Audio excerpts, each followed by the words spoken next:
তাওহিদ হৃদয়ের ট্যালেন্টের জন্য, তার এক্সপেরিয়েন্সের জন্য, কিংবা তিনি যেটা করতে সমর্থ তার সামর্থ্যের জন্য কিন্তু তাকে আমরা সবসময় ব্যাকআপ দিয়ে থাকি। ইভেন আমার কাছে মনে হয়েছে যে শ্রীলঙ্কার সঙ্গে যেহেতু তার ট্র্যাক রেকর্ডটা ভালো ছিল, তাকে অবশ্যই সে ব্যাকআপটা দেওয়া দরকার। কিন্তু তিনি নিজে আসলে নিজেকে কতটুকু ব্যাকআপ দিচ্ছেন সেটা একটা খুব গুরুত্বপূর্ণ ইস্যু। তার body language, to be very honest, সেটা খুব বেশি সুখকর মনে হচ্ছে না। রান আউট হয়েছেন তিনি, এর আগেও আমরা তাকে বেশ কয়েকটা ওকেশনে রান আউট হতে দেখেছি। ফিল্ডিংয়ের সময় তাওহিদ হৃদয়ের কাছ থেকে বেস্ট পসিবল আউটপুটটা পাওয়া যাচ্ছে না। আপনি সামহাও মনে হচ্ছে তাওহিদ হৃদয় মাঠে নেই। তাওহিদ হৃদয়কে আমরা আবারও বলি, আমরা ব্যাকআপ দিচ্ছি ঠিকই, কিন্তু তিনি নিজে কতটুকু ব্যাকআপ দিচ্ছেন সেটা একটা খুব গুরুত্বপূর্ণ ইস্যু।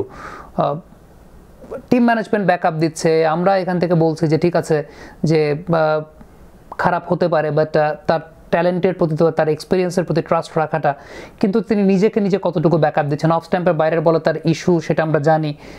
ওভারঅল বডি ল্যাঙ্গুয়েজের জায়গা থেকে, ওভারঅল তাওহিদ হৃদয়ের গেস্টার আমার কাছে মনে হচ্ছে যে he is out of his mind এবং he is out of the game. He is always out of the game. তাকে মাঠে মনে হচ্ছে না, এবং এটা আমার কাছে মনে হয় যদি এরকম হয়, তার মেন্টাল কন্ডিশন যদি ঠিক না থাকে বা এরকম হয়, তাহলে তো আসলে বড় মঞ্চে এভাবে ম্যাচ খেলারও দরকার নেই, সেটা আমার কাছে মনে হয়। বাট আবারও বলবো যে টিম ম্যানেজমেন্ট তার প্রতি আস্থা রাখছে দেখেই কিন্তু তাকে ম্যাচ খেলাচ্ছে।